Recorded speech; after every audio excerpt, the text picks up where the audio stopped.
On this channel, $1 Million Made Easy, we love to run numbers for people. And what we do is we use the actual historical returns for the S&P 500 for the last 100 years. That includes the depression years.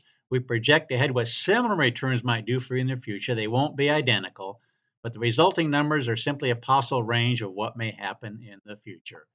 Folks, I'm not a financial advisor. I'm just a numbers guy, and I've set up these spreadsheets to run numbers for you. Just ask in the comment section. But please restrict your request to the following criteria. I'm getting lots of requests with all kinds of details. All I can do for you is if you're in the accumulation stage, in other words, if you're 30s, 40s, 50s, or whatever, and you're looking forward to building that nest egg, just give me where you're at right now. Your beginning balance, one number, please. How much you're going to contribute. Now, you can increase that if you want. Each month we can do, each year we can do that. Just pick a percentage. You want to increase it by 3% or whatever. And they also give me the length of run. You want me to run it for 20, 30, 40 years or whatever. The higher the number, the more time you have before retirement, the more the compound interest can take over. That's the accumulation stage. If you're in the withdrawal stage, give me your beginning balance, just one number, please. How much you plan on withdrawing, your monthly expenses, and also your Social Security amount in the year to start, and your pension amount if you're getting one in the year to start. We'll go ahead and run the numbers. Please consider subscribing to this channel, sharing these videos, commenting, and liking them. Thanks for watching. In this video, we want to look at the situation between the 4, 5, and 6% rule. Let me reset these numbers. We want to see what the difference between 4%, 5%, and 6% is. So I'm just going to pick a number here, the beginning balance. And that's not really important what that is because we're going to be looking at percentages. When we look at this withdrawal percentage, so say you need $4,000 a month. Now, say you actually need $6,000, but you're getting Social Security, that would still be a 4% rule if we did the 6% right here. I'm just kind of showing you kind of all the different variables. Hopefully I'm not losing you. So if you got $2,000 from Social Security and you needed $6,000 a month, you only need $4,000 for your nest egg. So that's what we're looking at here, the 4% rule, okay? But I can't include Social Security. I include pensions that kick in different years, but we're just going to look at the 4% rule. And again, it's not that we're picking 1.2 million and 6,000 that counts. It's what I'm going to eliminate this again here real quick here. I just wanted to show you what we're doing. So the 4% rule on 1.2 million would be 4,000 a month. There's the 4%. Now, just to show you what I'm talking about, these numbers aren't really important. It's the percentage that we're looking at. Say you have 600,000, then 4% of that, the 4% rule would be 2,000 a month. Anyway, so it's this right here that we're looking at. We're going to look at the 4%, 5%, and 6%. We're going to see how often you would run out of money. We're also giving the individual, assuming a 3% COLA. Obviously, if we didn't give a COLA at all, these numbers would look even better. But we want to see how many times in the last 100 years you would have run out of money given the 4% rule. And again, how we got the 4% rule is you took the beginning balance and you figured 4% of that. That would be $2,000 a month. So we're going to go ahead and update this, see how many times you'd run out of money in the last 100 years, just to give you some kind of comfort level, showing you that the 4% rule works almost every time. The only time it didn't work was in 1929 and 1930. And let me show you what's going on in 1929, 1930. Those of you who subscribe and watch my videos know that by this by heart. You had 4 down years and you had a down 35, and you just had a terrible time. Again, you in the withdrawal stage, you're taking this money out. That's why people recommend an asset allocation, which we also allow for that. But we're not dealing with it in this video. We're just looking at the 4% rule. So 97% of the time you would be just fine, folks. This is the actual graph. This is the only time you'd run out of money. Every other time you'd have all kinds of money left. Look at these kind of numbers, millions of dollars after 10, 20, and 30 years.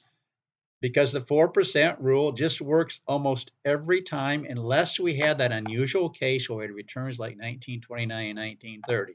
Okay, that's the 4% rule. Now we're going to go up to 5%. 5% would be 2,500 on 600,000 or 5,000 on 1.2 million. But anyway, the 5% withdrawal rule, how many times do we run out of money given that scenario? Withdrawing 5%.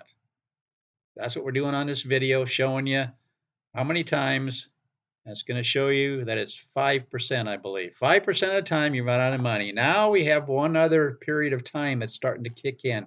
Not just the Depression years, but also the year 2000. Why do we pick 2000? Because during the Depression years, you had 4 down years, 4 consecutive down years. You had 3 consecutive down years. But here you got 3 consecutive down years. That leads to a problem. If we run the numbers for the year 2000, let me show you here real quick how we're getting these numbers. Again, we're looking at 5% withdrawal rule. Now you'd have problems. I call this sequence of returns risk. If those initial years, especially if you got consecutive ones, like in this case, 3 of them, that's when you could have a problem taking out 5%. 4%, you were okay. 5%, you'd run out of money in 17 years if the returns were like 2000 going forward, where you had 3 down years. Okay, now let's go to the 6% withdrawal rate. That'd be 3,000 on a 600,000 or 6,000 on 1.2 million. Again, we're looking at this right here, 6%. Right now we got a 5% failure rate.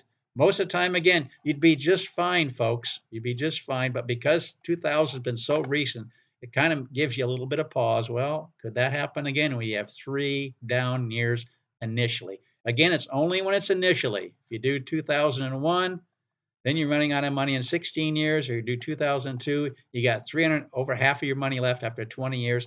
It's when you have those consecutive years initially. You can see if you just had one initial down year, you'd be okay. Even if we did 2008, let me show you that real quick. Even though 2008 was down 37%, you still had more than what you started with after 15 years, and there hasn't been 20 years since the difference because you had so many good years afterwards. But again, this year 2000 was problematic. Now let's go to update this. I haven't updated this yet for the 6% rule. 5% when you withdraw 5%.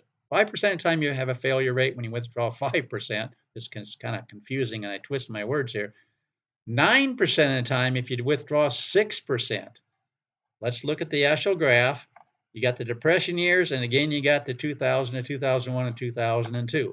Every other scenario, you are fine.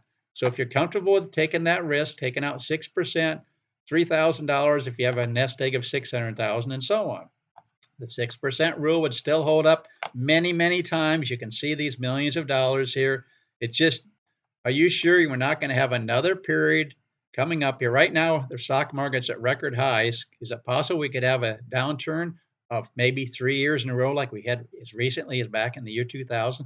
Then you would run out of money in 13 years. If we just had 2 down years, then you run out of money in 16 years. That's if these percentages were like this. Now, they're not going to be identical to any of these.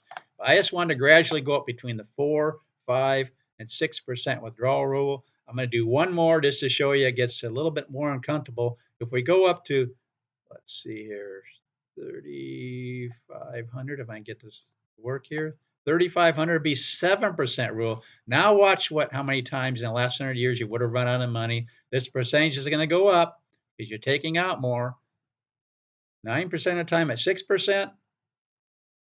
And how many times? 17% of the time. You have 82% of the time you'd be fine.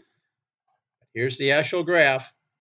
You got Depression years. You got 1937. If you remember 1937, we were dropped down 35%, and then you still had 3 more down years right after that. So that was a problem. 1937, you have a problem. 1973 and 74, you're starting there. In the late 60s, you're starting to have a problem. Why? Because now you're back to a situation where you had 2 down years initially. Let's look at 1973 and 74. Actually, the graph shows you right here. It's actually 1965 and 66 because you're going into those years. This is what we do on this channel. We run all kinds of numbers. So if you did a 7% withdrawal rate, you'd be running out of money in 20 years. If we had returns like 1965, why? Because you had down 10, down 8, and then you ran into those right there, which really knocked it down. You had 2 consecutive years. So 1965, 1966, you ran out of money in 18 years. 1967, you were back up and you had no problem. So is this again, this graph shows us which ones you would have failed in the last 100 years. Again, how many times would you run out of money? Only 17%. 82% of the time you'd be fine. But That's getting a little bit uncomfortable for a lot of people. That's why the 4% rule is so good. The 5%, 4% rule, you had 2% of the time you run out of money. 5% rule, you had 5% of the time you run out of money.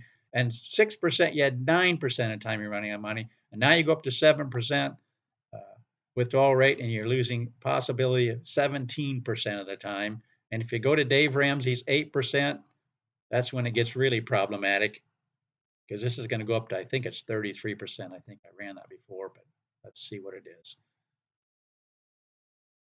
Again, stick to the 4%. 27% of the time, you'd be running out of money, given Dave Ramsey's 8% rule. You can see there's a lot more now. Around the years, 73, 74, 2 consecutive down years. 2000, around 2000, 3 consecutive down years. The Depression years, 4 consecutive down years. But hopefully this video shows you the importance of trying to stay close to the 4% rule, because that's the one that works inevitably for the last 100 years, except if you have returns as desperately bad as 1929 and 1930. Again, 4% rule. How many times in the last 100 years you run out of money? Just 2%, 1929, 1930. Every other scenario is fine. But that's what we do in this channel. I just want to run the numbers between the 4%, 5, 6, 7, and 8%, showing the importance of trying to stay close to the 4%. Again, if you want me to run numbers for you, give me these criteria, and I will do that for you. Thanks so much for watching, and please like the video.